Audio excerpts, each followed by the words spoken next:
За 77 дахь дугаар ийм цуврал дугаар эхлүүлж байна.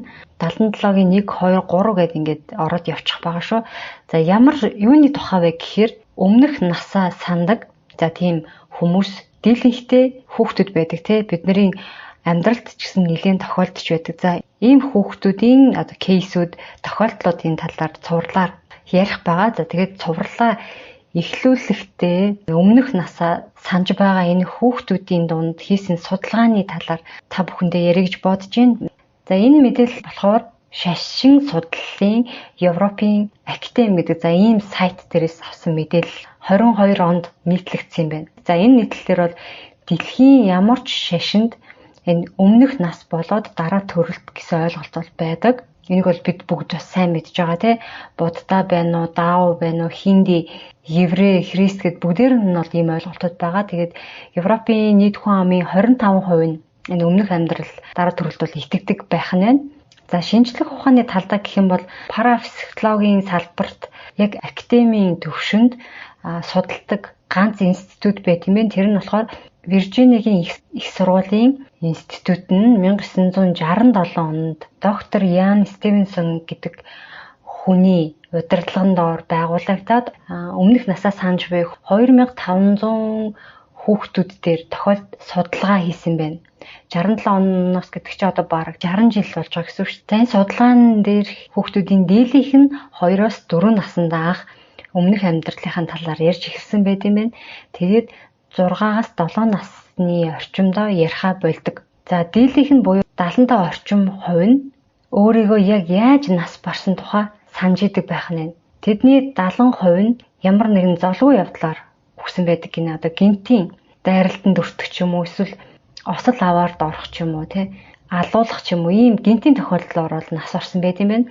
Тэгээ баггүй хувьд нь болохоор өмнөх амьдралаас нь үлдсэн тэр бид нь ямар нэгэн төрхийн тэмдэг гэж байдаг да. Тэр яг тийм тэмдгүүд бол нэлээд гарч ирдэг. Гэхдээ энэ нь болохоор юутай илүү холбоотой нь гэхээр нас барсан тэр үхлийн шалтгаантай холбоотой. Эсвэл хагалгаанд орж исэн ч юм уу, тийм үү? Одоо буудуулсан бол яг тэр хэсэгт нь мэнг байх ч юм уу, тиймэрхүү маягаар илэрдэг нь бас 18% нь гэж бичсэн байна.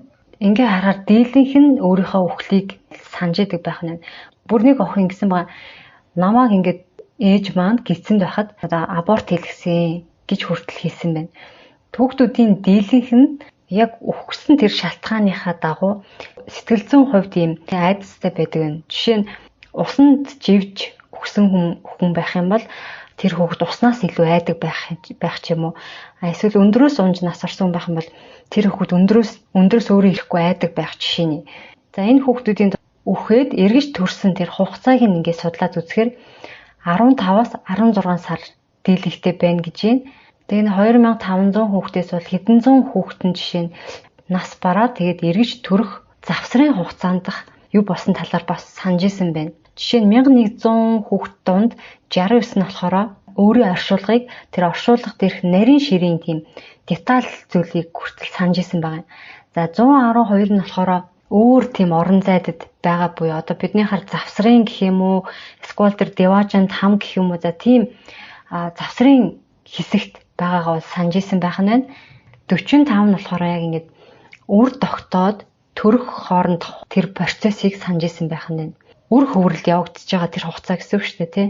Нэлээд олон нь болохоор өөрийгөө яг нас орсны дараах хэдэн хоногтоо өөрийн одоо цогцсны хажууд гэх юм уу хэд хоног ийм хөвсөн байдалтай байсан тухайгаа бол ярьсан байна. Тэгэх явцдаа бас өөр нас орсон хүмүүсийг ингээд хөвж байгаа байдалтай харсан тухайгаа ярьсан байна. Зарим хүмүүс нь болохоор тэр өхөө төрөх хугацааны завсар хүмүүсийг бас амьтдыг мөн бусад сүнсэн оршууд гэх юм уу одоо бидний хар бол одоо юу онгод тэнгэр ч юм уу тэнгэр элч гэх юм уу тийм зүйлсүүдийг бол харсан тухайгаа ярьсан байна. Зарим нь болохоор тэдгээр зүйлсээс бол тусламж авсан тухайгаа ярьсан байх нэ. Эдгээр хүүхдүүдийн дийлэнхт нь болохоор өмнөх наснда байсан тэр хүмүүсийн байнга гаргаж байдаг тийм зуршлууд, дуртай зүйлс, амьдралын хэм маяг тухайн хүүхдийг ингэж тоглох явцад нь одоо илэрч байсан тухайн энд дурдсан байна. Одоо жишээ нь эрэгтэй хүүхэдгээ бодоход эмэгтэй том хүн шиг тийм одоо аашаа гаргах ч юм уу. За эмэгтэй хүүхэд байлаа гэж бодоход одоо эрэгтэй хүний гаргаж болох. Одоо энэ жишээ нь нөгөө навчин тамхи татах ч юм уу тийм байдлыг ингэж гаргаж тоглодог.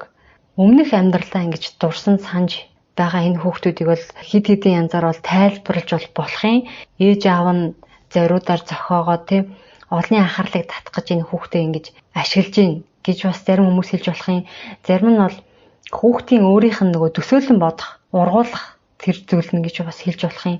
Гэхдээ энэ хүүхдүүдийн дурсамж доторх нарийн ийм зүйлсүүд маань яг бодитоор яг байсан хүн байх нь элбэг байсан байна. Тийм учраас шууд тэр хүүхдийг өөрөө зохиож байгаа гэж хэлэхэд боломжгүй. За энэ судалгаан дээр нэг жишээ авсан байна. Тэр нь болохоор Насих Алданаф гэдэг Либанон төрсөн хүү яасан бэ гэхээр ээж аавынх нь танихгүй нэг тийм эрэгтэй хүний талаар ярьж эхэлсэн байна. Тэр өмнөх амьдралдаа ингээ буу гарнат эдэр хэргэлдэг. Тэгээд маш үзэсгэлэнтэй их нэртэй бас бага насны ийм хүүхдүүдтэй байсан тухайгаа. Тэгээд хоёр давхар ийм агуун ойролцоо байдаг байшинд байдаг байсан. Өөрт нь бас нэг хилгүү найз байдаг. Хэсэг бүлэг ийм буутаа хүмүүс буудуулж нас орсон тухайгаа ярьсан байх нь. Тэгээд Насих хүү миний өмнөх насанд амьдарч исэн тэр байшин руу хүргээд өгөөч гэдээж аваасаа гуйсан.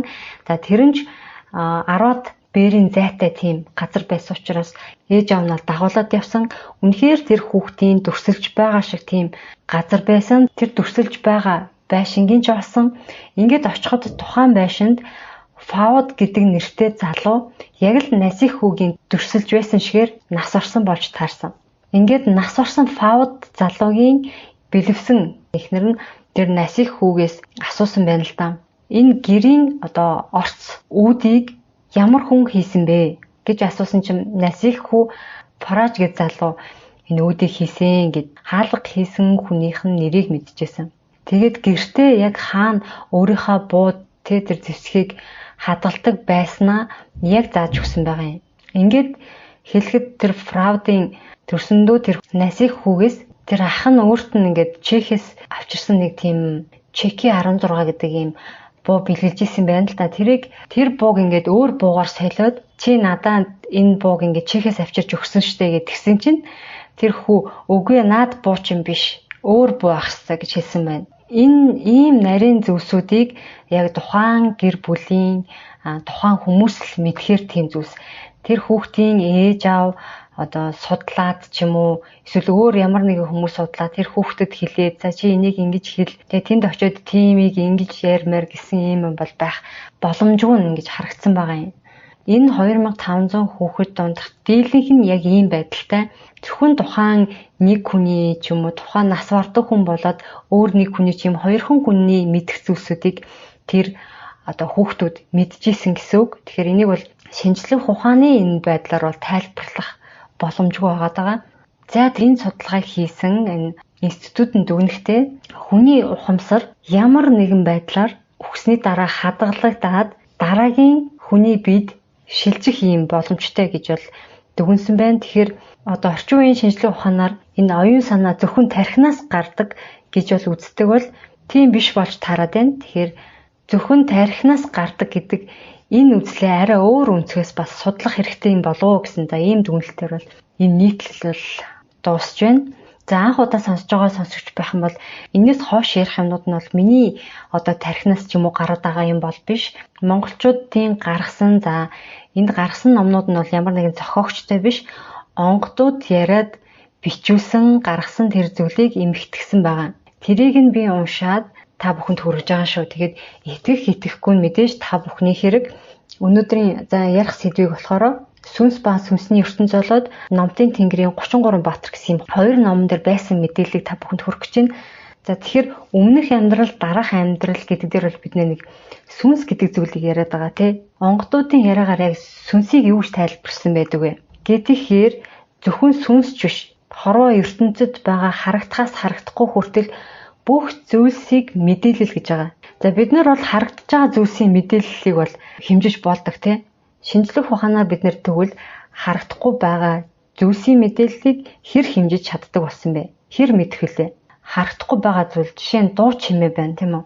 Бид нар дуу чимээний давтамжийг герцээр хэмждэг тийм тэдэн герц дуу чимээний чанга сулыг децибел гэдэг нэгжээр хэмждэг. Бидний хэрэглээд байгаа энэ их мэдээллийг агуулж байгаа интернет гэх зүйлийн хэмжээ хүртэл бид нар тэдэн мегабайт, гигабайт, терабайт гэд хэмжсэн байна тийм үү? Тэдэн гигабайтын флаш диск, тэдэн гигабайтын интернетийн дата эрх гих зэрэг бидний нүдэнд харагдахгүй мэдээллийг хэмжиж чаддаг болсон байна. Гар утсаараа юм үздэг болно гэдэг магадгүй 100 жилийн өмнө бол ямар галзуу солиотой юм ярьж ийнвэ гэж хүн бол хэлэхээр магадгүй дахиад нэг 100 жил болоход хүмүүсийн сүнсний мэдээллийг унших чадвартай босон байх магадaltaй. Онгодуудын яриагаар бол энэ сүнсэнд мэдээж маш их мэдээлэл байгаа. Гэхдээ тэр мэдээллийг 5 үндсэн мэдээлэлд багцлчихж байгаа.